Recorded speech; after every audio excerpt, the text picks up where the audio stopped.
warahmatullahi wabarakatuh. Perkenalkan, nama saya Evelyn Fauza Alfirdausi dari kelas 12 IPA 1. Di sini saya akan menceritakan sejarah Maulid Nabi Muhammad SAW yang bertepatan pada tanggal 12 Rabiul Awal tahun 1442 Hijriah. Kalau di kalender kalian mungkin 29 Oktober 2020. Sebagai pembuka video kali ini, aku akan flashback sedikit yang bertepatan pada hari Maulid Nabi Muhammad juga, tapi pada tanggal 6 Agustus 1963, yang mana di situ Presiden Soekarno-Hatta berpidato, tepatnya di Gelora Bung Karno, Senayan Jakarta. Aku bakal jelasin kutipan ini kalian. Oke, isi kutipannya tuh sore-sore saya Presiden Soekarno dibawa oleh Presiden Suriah. Yang isi kutipannya tersebut adalah sore-sore saya Presiden Soekarno dibawa jalan-jalan oleh Presiden Suriah yang bernama Sukri El-Kotli. Di situ Presiden Suriah bertanya kepada Presiden Soekarno, apakah Presiden Soekarno tahu siapa yang dimakamkan di sini? Presiden Soekarno menjawab, of course, saya tahu. Di sini adalah makam Salahuddin, the Great Warrior.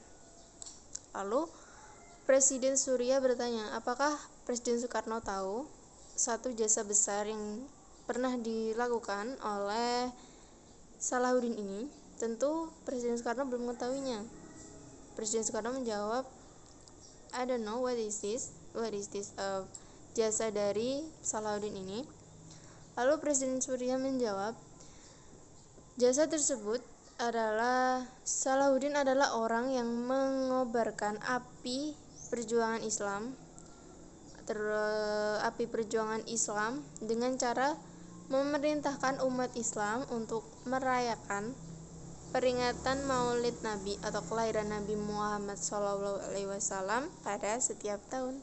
Makanya kita tuh setiap tahun pasti di kalender ada peringatan kelahiran Nabi Maulid Sallallahu Alaihi Wasallam.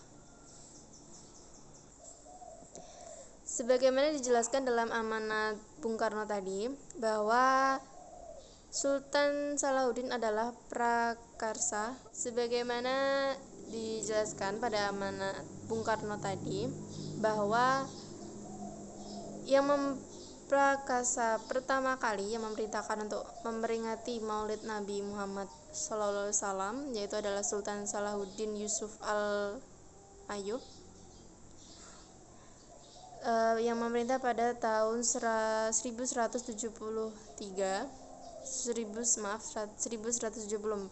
sampai 1193 Masehi atau 570 sampai 590 Hijriah, yang berasal dari dinasti Bani Ayyub.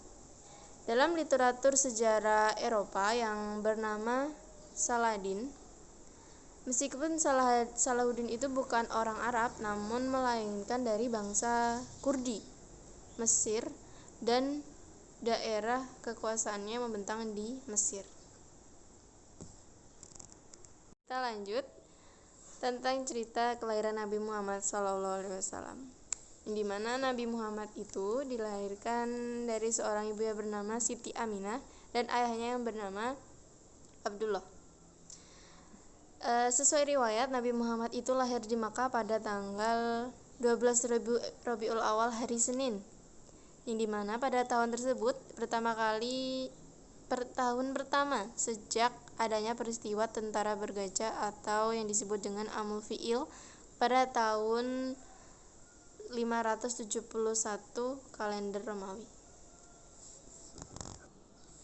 Dan nama Muhammad sendiri diberikan oleh kakeknya yang bernama Abdul Muthalib, yaitu sebagai pemegang kunci Ka'bah.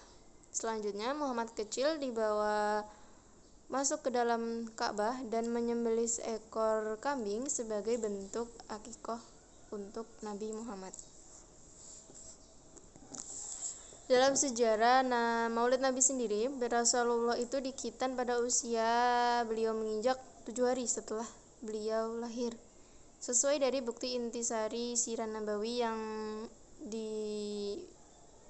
diceritakan oleh Ibnu Hams al-Andalusi.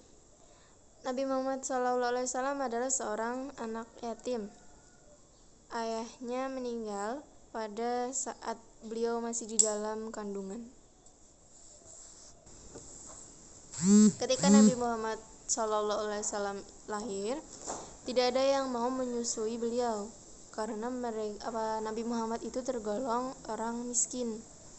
Akan tetapi terdapat seorang ibu yang bernama Halimah Sa'diyah. Beliau tulus untuk menyusui Nabi Muhammad meskipun asinya Halimah itu sulit keluar. Dan dengan keikhlasan Halimah dalam menyusui Nabi Muhammad SAW kecil, Allah pun memberikan balasan kepada Halimah, yaitu keledai piaraan Halimah yang awalnya kurus itu menjadi berisi, menjadi gemuk, dan awalnya ASI Halimah itu tidak keluar, maksudnya atau sulit keluar, itu menjadi lancar. Sejarah Maulid Nabi ini dapat kita ambil makna, yaitu bahwa siapapun yang dekat dan berbuat baik kepada Nabi Muhammad SAW akan diberi balasan yang setimpal oleh Allah Subhanahu wa Ta'ala dan diberikan kelancaran dalam menjalani kehidupannya. Saat Nabi Muhammad SAW menginjak usia remaja, tanda-tanda kenabian pada Nabi Muhammad SAW ini mulai terlihat, yaitu salah satunya adalah malaikat Jibril yang datang kepada Nabi Muhammad SAW untuk membelah dada Nabi Muhammad serta mencuci jantung beliau. Selain itu juga pada masa remaja Nabi itu berdagang, jualan di pasar. Nah, pada saat suatu hari dia berdagang di pasar, beliau bertemu dengan pendeta Bahira. Pendeta Bahira tersebut mengatakan beliau melihat sudah ada tanda-tanda kerasulan pada diri Nabi Muhammad SAW. Momen penting mengenai kelahiran Nabi Muhammad SAW pada 12 Rabiul Awal ini yang diperingati oleh seluruh umat muslim di seluruh dunia, tidak terkecuali cuma di Indonesia aja, tapi di satu dunia.